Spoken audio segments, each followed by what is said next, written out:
Good Morning Business. Business Plan. Et on va parler de femmes et d'argent. Ça n'a jamais aussi bien porté son nom. Business Plan, ce matin, pour la 3e année consécutive, Vive Média dévoile les résultats de son baromètre réalisé par l'IFOP. C'est en partenariat avec la financière de l'Échiquier et Boursorama. Bonjour Sybille Lemaire, vous êtes la directrice exécutive de Bayard et fondatrice du collectif Vive. Vive, ça aide justement les femmes à se former sur l'indépendance économique et financière. Le premier constat que vous faites dans votre étude, c'est qu'on n'épargne pas l'argent qu'on n'a pas. C'est-à-dire que la moitié des femmes en couple gagnent moins que leur conjoint. 19% gagnent la même chose, un tiers seulement gagne plus. Est-ce que le problème, il vient de là ? C'est une partie du problème. Mais je pense que cette étude, il faut la mettre dans un contexte un peu plus large. On arrive d'un historique où il faut attendre 1965 pour que les femmes aient accès à un compte bancaire sans l'autorité de leur mari. C'est pas si vieux. Oui, c'est pas si vieux. Et ça, il faut quand même le rappeler. La deuxième chose, c'est qu'on a, avant cette étude, conduit une étude l'année dernière qui est assez intéressante sur l'argent de poche. Avec les filles qui ont moins d'argent de poche que les garçons déjà. Écoutez, oui. Dingue, on l'a vu avec Julie, qui est un magazine qui est publié chez Milan Presse. 44 € en moyenne pour les garçons, 38 € en moyenne pour les filles. Donc j'ai envie de dire que ça commence plutôt mal. Donc nous sommes porteurs de cet héritage, dont il reste encore des effets aujourd'hui. Et ce sont les femmes qui donnent l'argent de poche. C'est ça qui est encore plus grave.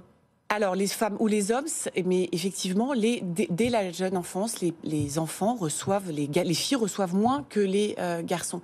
Après, la raison pour laquelle il faut que les femmes s'intéressent à ce sujet et regardent Good Morning Business le matin, c'est parce qu'elles ont un risque de précarité qui est accru par rapport aux hommes. Et ça, il faut qu'elles le comprennent et qu'elles le comprennent rapidement. Les raisons qui y concourent, on les connaît. Ce sont les inégalités de salaire, vous en parlez. Ce sont les ruptures professionnelles. Ce sont les temps partiels qui sont plus importants. Il y a un phénomène aussi important auquel je tiens, qui est celui de l'augmentation des familles monoparentales, notamment avec les impayés des pensions de réversion. Ce qui est important, c'est que au moment du passage à la retraite, elles vont toucher 33% en moyenne de moins que les hommes. Pour plein de raisons. D'abord parce que leur carrière est plus hachée, leurs salaires sont plus bas, mais aussi parce que, on va en parler, c'est intéressant, elles ont une aversion au risque plus forte que les hommes.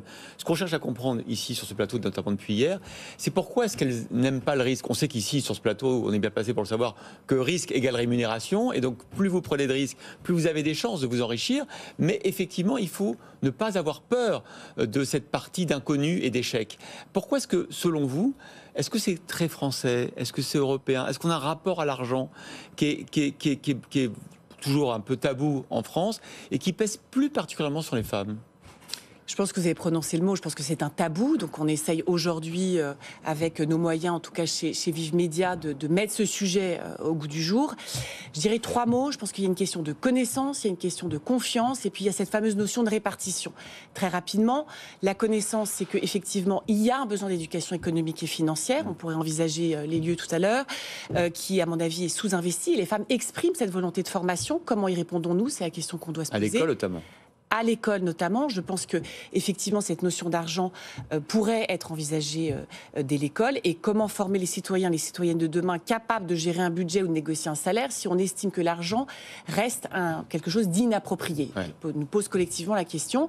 La question de la confiance, c'est qu'on voit qu'il y a un sujet avec effectivement les institutions financières où il y a un besoin là effectivement je ne dis pas qu'elles ne font rien, mais peut-être faudrait-il le faire mieux. Et puis il y a cette fameuse répartition, l'étude le montre. Aux femmes, les dépenses quotidiennes, et les hommes restent majoritaires sur les questions des investissements ou l'achat immobilier. Intéressez-vous à votre argent, tous, absolument, les femmes et les hommes. Merci beaucoup d'avoir été avec nous, Sybille Lemaire. Merci à vous. Directrice exécutive de Bayard et cofondatrice donc du collectif Vive.